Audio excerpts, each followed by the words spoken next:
अस्सलाम वालेकुम।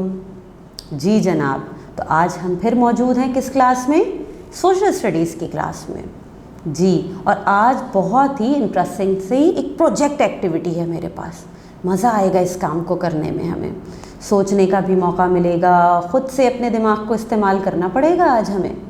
ठीक है, अच्छा, तो इसके लिए आपको क्या करना है, जल्दी से अपनी बुक का पेज नंबर 7 ओपन कर लीजिए, जो कि चैप्टर नंबर 1 से मौजूद है ना। और चैप्टर 1 हमारा क्या है? I am. भूलिएगा नहीं कि हम अभी चैप्टर नंबर 1 पे वर्किंग कर रहे हैं, ठीक। और आज हम इस चैप्टर नंबर 1 की प्रोजेक्ट की एक्टिविटी पे काम करेंगे। अच्छा जी, प्रोजेक्ट की इस एक्टिविटी में आपने देखा होगा पेज नंबर 7 पे हमसे क्या पूछा जा रहा है, क्या मौजूद है यहाँ पे। देखें, पढ़ के देखें इसे कि क्या लिखा है। चलें हम पढ़ते हैं।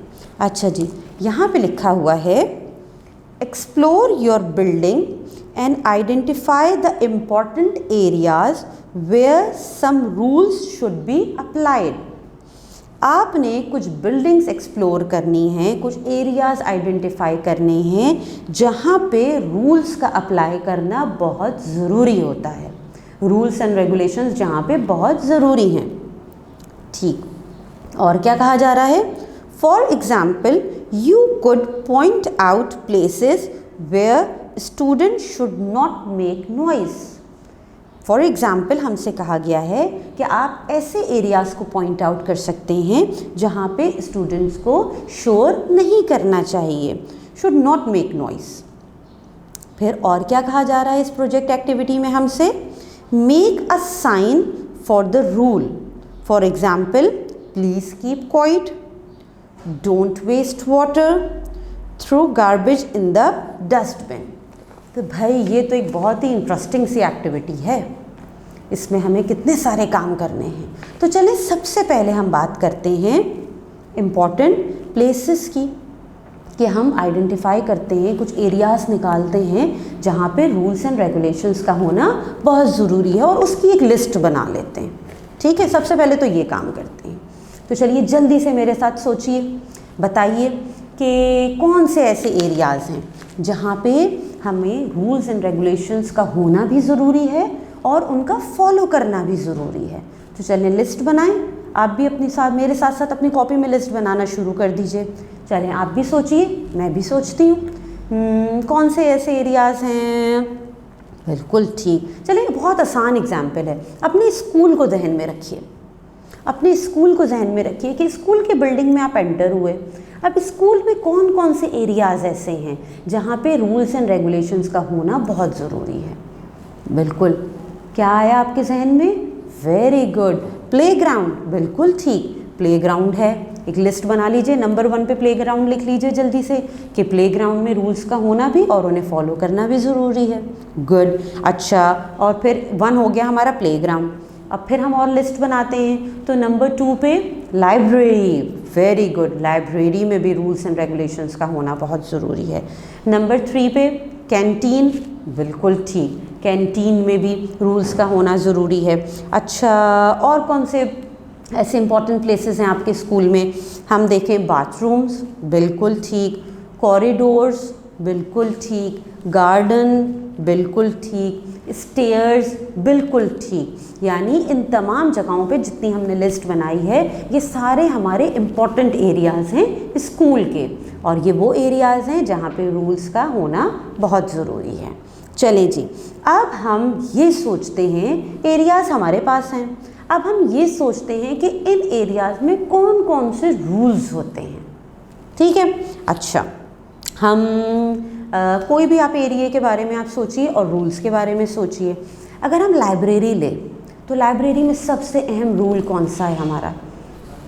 कीप क्वाइट, ठीक है ना, कि हम सब ने खामोश रहना होता है, ठीक है। साइलेंस का बोर्ड लगा हुआ होता है लाइब्रेरी में। डोंट मेक नॉइस का बोर्ड लगा हुआ होता है लाइब्रेरी में, ठीक है। ये सारे वो रूल्स हैं जो हम लाइब्रेरी में फॉलो करते हैं।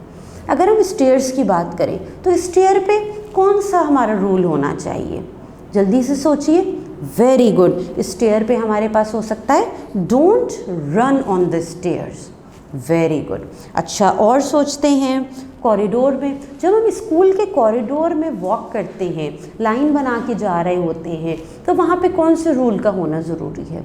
Don't make noise in the corridor. Yes, ये रूल बहुत ज़रूरी है कॉरिडोर के लिए। अच्छा, इसी तरह से हमारे पास हम गार्डन्स में हम एक रूल अपना और देखते हैं। हमारे पास डस्टबिन रखे होते हैं, वहाँ पे हमारे पास एक रूल मौजूद होता है कि throw garbage in the dustbin. ठीक हो गया। अच्छा, और हम सोचें, हम बाथरूम जाते हैं, बाथरूम के पास हमारे पास कौन सा रूल ज़रूरी है वहाँ के लिए? डोंट वेस्ट वाटर, कि हमें वाटर वेस्ट नहीं करना, ये रूल वहाँ के लिए ज़रूरी है। ठीक है। अच्छा, और हम देखें तो हम जब गार्डन में, आप प्लेग्राउंड में जाते हैं, वहाँ पे आपका गार्डन एरिया है, प्लांट्स मौजूद हैं, तो वहाँ के लिए आपके पास कौन सा रूल ज़रूरी है? वहाँ के लिए ज़रूरी है कि डोंट स्पॉइल द प्लांट्स, आपने स्पॉइल नहीं करना प्लांट्स को। या हम ये भी कह सकते हैं, वहाँ पे हम एक रूल ये भी बना के लगा सकते हैं कि love plant, make your school garden green and clean, है ना। यानी इस तरह से हमारे पास बहुत सारे रूल्स आ जाते हैं इन एरियाज़ के लिए मौजूद हैं, और इन रूल्स को हमें लिख के, इनके बैनर बना के, इनके पोस्टर्स बना के, इन्हें ड्रॉ करके, इन्हें लगाना क्यों ज़रूरी है? क्यों ज़रूरी होता है भाई? बिल्कुल, आप देखते होंगे ना, आप जब स्कूल में बाहर निकलते हैं, आपको ऐसे रूल्स नज़र आते हैं, तो अगर आप भूल भी जाते हैं तो आप फ़ौरन, जैसे ही आपकी नज़र इन रूल्स पे पड़ती है, लिखा हुआ लगा हुआ हो, इनकी ड्राइंग्स लगी हुई हो, तो फौरी तौर पे आपके जहन में ये रूल आ जाता है और आप फिर इसको फॉलो करने के पाबंद हो जाते हैं। है ना इंटरेस्टिंग एक्टिविटी। आपने क्या करना है? आपने एक बहुत ही मज़ेदार सा काम करना है। हमने जिन एरियाज़ की बात की, उन एरियाज़ को अपने जहन में रखिए, फिर जिन रूल्स की बात की, उन रूल्स को जहन में रखिए, और यकीनन आपने एरियाज़ को भी अपनी कॉपी में लिस्ट आउट करना है, यानी लिखना है, और फिर उन रूल्स को भी आपने नोट डाउन करना है। फिर क्या काम करना है? आप इनके छोटे छोटे से बैनर्स बना लीजिए, ड्राइंग बनाइए अपनी कॉपी में, कि अगर आपसे कहा जाए कि जी आप कॉरिडोर पे ये रूल लिख के लगाइए, तो आप कैसे इसको ड्रॉ करेंगे? इसके लिए क्या ड्राइंग बनाएंगे? इसको किस तरह से लिख के इसका कैप्शन बनाएंगे? आपसे अगर आपकी टीचर कहें कि अच्छा जी क्लासरूम के लिए रूल्स बनाना है आपने कि डोंट मेक नॉइस, आप इसे कैसे ड्रॉ करेंगे? ठीक है, तो आपने इन रूल्स में से आप सेलेक्ट कीजिए और कोई से भी 5 रूल्स ले लीजिए, और उन 5 रूल्स को आप कैप्शन बनाइए, उनको अच्छे तरीके से बहुत प्रॉपर्ली प्रेजेंटेशन के साथ अपनी कॉपी में लिखिए, और उनके साथ कोई छोटी सी ड्राइंग बना दीजिए जिनकी मदद से फिर वो रूल आप आसानी से पढ़ते ही ड्राइंग से भी समझ रहे हों। है ना इंटरेस्टिंग सी एक प्रोजेक्ट की एक्टिविटी। ठीक है, तो इस तरह से सारे रूल्स भी हमारे जहन में रिकॉल हो जाएंगे, एरियाज़ भी आपको पता होंगे, और फिर पता है इसका फ़ायदा क्या होगा?